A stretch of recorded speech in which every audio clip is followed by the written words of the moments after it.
Hi everyone, this is May from St. Printing.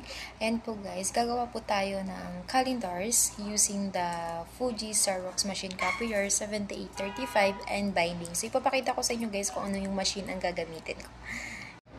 Yan guys, yan po ang gagamitin natin sa paggawa ng ating calendar. Si Fuji Xerox machine copier, model po niya is 7855.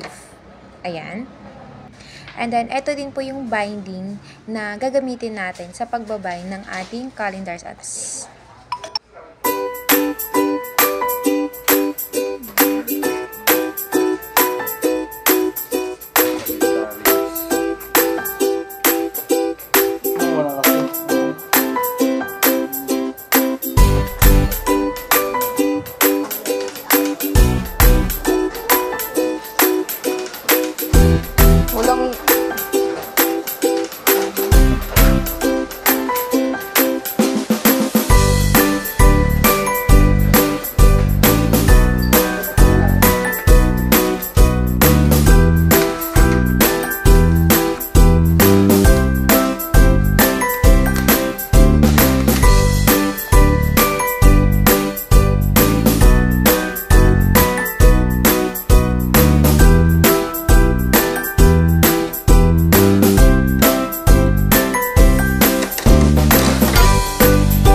thank you for watching. Ayan, don't forget, like, follow, and share po sa ating page, guys. Thank you so much. God bless you all.